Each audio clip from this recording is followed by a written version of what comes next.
Hey there, welcome back to my garden. This evening I decided to come out and take advantage of the gorgeous weather that we are having and the relatively low temperatures that we've been enjoying and get some planting done. I have some gorgeous things to get into the ground. We're going to be planting into the lower gardens this evening, and I'm really excited about these plants that we're getting in because I think they're filling in spots that really are needing something such as these. So let me just show you the plants that we're going to be working with, and then we're going to go get them placed. One of them I'm going to have a little bit of thought going into where I'm putting it, but the other ones I know exactly where they are going. Okay, so first we're going to be planting in 3 more of this garden phlox. They're kind of coming in and out of bloom. These ones you can see are spent, but there are more that are waiting to still open up on this plant. So like I said, this is a garden phlox. It is white, obviously, and it's just a perennial that stays pretty petite, 12 to 14 inches tall and wide. You can see zones hardiness 4 to 12, which I can't quite wrap my head around. But I have these, like I said, we planted them in a couple weeks ago now, maybe about a month ago, and they're still doing really well. They're just a beautiful pop of white in the garden, and you can see, separate this one out. You can see the new growth that's coming on. Right here is this lighter green, which I just think is so pretty.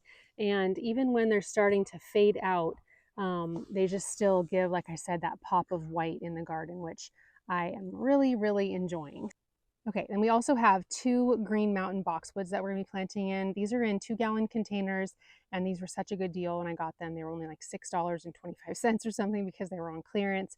So I picked up 2 of these, and I'm planning on working on over time, training them into cone shape so that they're going to match some other cone Green Mountain boxwoods that I have in this space where we're going to be planting tonight. And they're going to be flanking an opening of a pathway. So those I've been knowing I wanted to put some Green Mountains there, and I was excited to find these at such a good price, and I'm looking forward to getting these into that spot. I think it'll really round out the garden space really well. Okay, and then the third plant that we're going to be getting in is this beautiful tree. This is a Carolina Sweetheart Redbud, and I've seen these on several different channels of people planting these, and I didn't expect that they would be one that I would be able to find, but one of my local garden centers actually had some, and I was really excited to try them. I've had one redbud before and it didn't go so well, so I'm hoping here in my zone 8B Western Oregon garden that this one will do well. I'm going to be putting it into an area where it will get kind of morning sun, and in the hotter afternoons it will be primarily in shade, and I think that it will like that. It's been in the shade basically since I got it here at my house, and it hasn't browned out. It's even, it looks like it's doing really well. So I think that it will appreciate a little bit more protection here, even though it says that it is a full sun tree. So let's look at the tag here. So this is what it should be, very dense.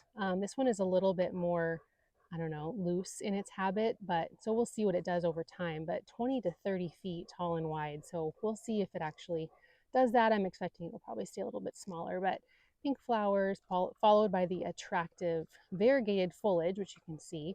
Rich maroon leaves spread out in early spring. So has a beautiful broad habit and variegation on these leaves, and you can see the quintessential heart-shaped leaves that redbuds typically have. But here's a good example on this branch, just the variation in the color.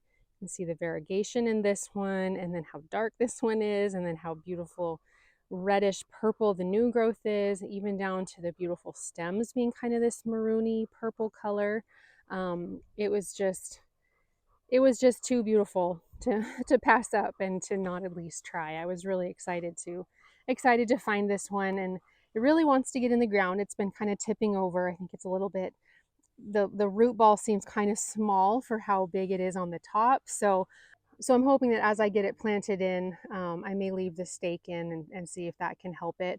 But I think that'll be good to get in the ground so this guy can just stay a little bit more upright. So this is the area down here where we're going to be planting. It's just such a beautiful time of the evening to work down in this space. And like I said, I might have A little bit of a decision to make as far as where the tree goes. I have an idea of kind of where, but we're gonna have to place it and step back and see what we think. But the phlox and the boxwoods, I know exactly where those are going. So those ones I'm just going to take down. I'm going to get those ones placed and planted. I'll take the redbud down there and put it where I think we're going to put it. But then we're going to step back and kind of look at it and see some different vantage points and decide which little pocket I actually want to, where I want to plant that one.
All right, we got the boxwoods in. As you can see, they flank the opening, and the goal is basically to have them look similar to the idea that we have over here. These are also just small ones that we planted in earlier this season. But then as we come this way through the path,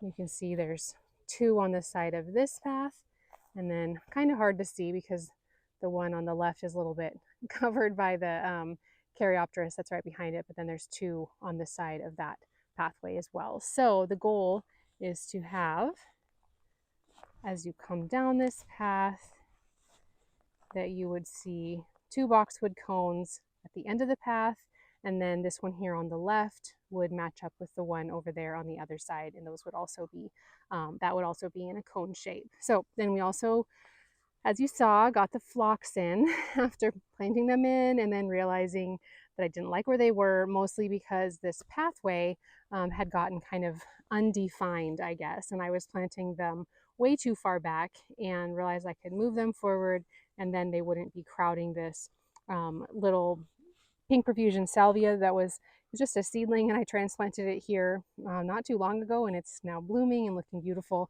Originally, when I had planted in the phlox, it was really crowding that salvia, so I don't know what I was thinking when I was first putting them in, but easy enough just to pull them out and kind of rearrange them, move them forward.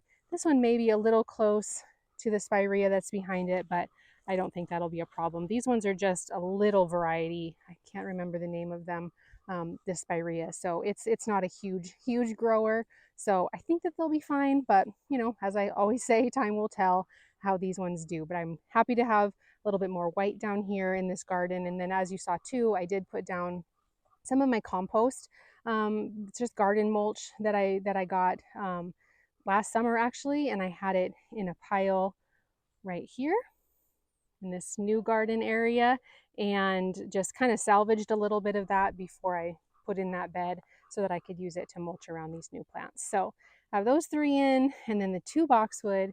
And now we're going to head up and grab the Carolina Sweetheart Redbud and try to figure out where we're going to put it. I was just kind of looking at the area and I'm just really unsure. So we're going to have to bring it down, place it in, and see what we think. And hopefully we can find a good spot for it in this lower garden.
Hi.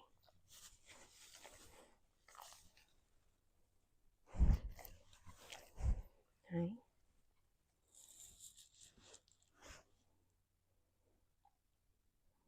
Hi.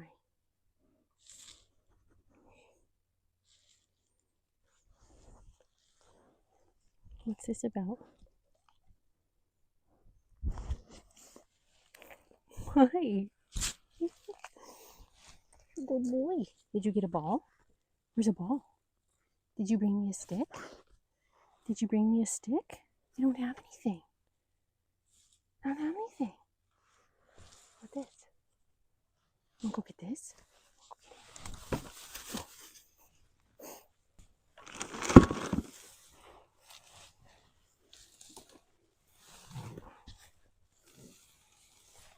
All right, there she is. The Carolina Sweetheart Redbud. You can basically see mostly where she is because of the stake that she's attached to right now. So I don't know how long she'll need that, and I don't know. This is a lot of times like it is faith in planting, because it says that this tree should get 20 feet tall. So we'll see. If it does that, then we'll be okay. If we don't, if she doesn't, then she'll be running into the plants that are around her. So I picked this spot because I had originally had a beautiful peach tree planted here, and I loved the view of it from my front porch. And that got terrible peach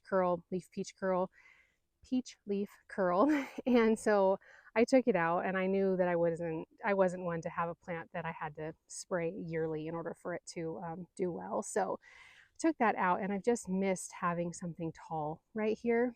And so this is where I ended up. I'm a little nervous just because there is a viburnum underneath that should get probably about 5 feet tall, and also this lemon cypress that could potentially get fairly tall. They say that they're only like a 5 foot tall, but I don't know. We'll see. And then there's just a little buddleia next to it, so that I'm not too concerned about. And then there's a lilac tucked back here as well. So considering this is a tree, and considering that it should get fairly tall and I can limb it up, we should be okay. But again, time will tell. Time will tell on this. And because it was a pretty small root ball, it was just a 7 gallon, and even at that, it did not even fill its can. It should be pretty easy to transplant if, say, this fall I decide that this is not the best spot for it. Yeah, so we will see. But I did end up bringing in a couple rocks that I had set aside for being stepping stones, but I brought them in so that I could kind of lift up the soil on the back side of the plant so that there wasn't such a slope. That enabled me to be able to plant the tree a little bit higher in the ground, and then hopefully that will prevent more runoff from the watering from happening. So I would like to beef this up a little bit. I'd like to find some more rocks and continue on down along this back side. And I think I'll start to do that. I think I'll start to do that pretty soon, finding rocks and bringing them in just to be able to lift up this back side a little bit more. But for the time being, that was a good start. And I just love this tree. I wish I could just have it in the most focal point possible. I did think actually about putting it right there where there's that patch of ajuga. And I think I'll think on that. I'll think on that. It's hard to imagine, when you have a tree that is this small right now, what its potential actually is and what it could, eventually become. So I don't know. I don't know, but anyway, this is a good spot for it. Plus, like I said before, this will get afternoon shade, and I think that it will appreciate that. So overall, I am glad to have all of these plants in the ground, and I'm happy with where they ended up. It wasn't quite as cut and dry as I thought it was going to be, as it seems to always be when I'm planting things in. I don't know, it's just the nature of my garden where there's nothing flat. There's a lot of plants that I'm working around, and it is just the name of the game. And I'm just trying to do my best to make this space beautiful, but also be wise with my plantings and what I put where and stuff like that. So sometimes I put a lot of thought into where I put a plant, and that might mean that things need to get transplanted at some point. I don't know. But for now, I'm glad where these plants are. Definitely the boxwood. I'm excited to have that, you know, formality down here in this garden continuing on from the other spaces. And then of course the phlox, just I've said it so many times, I love white pops in my garden. So, and then this Carolina Sweetheart Redbud. I have high hopes for this tree. I love it already. I have high hopes for it. And yeah, again, time will tell how she does in my garden. So anyway, that's going to do it for me for this project. I thank you for hanging out with me tonight while I got this planting done. Thanks for watching this video. I hope you found it peaceful and maybe inspiring to find some of these plants to put into your garden. And we will see you guys in the next video. Bye.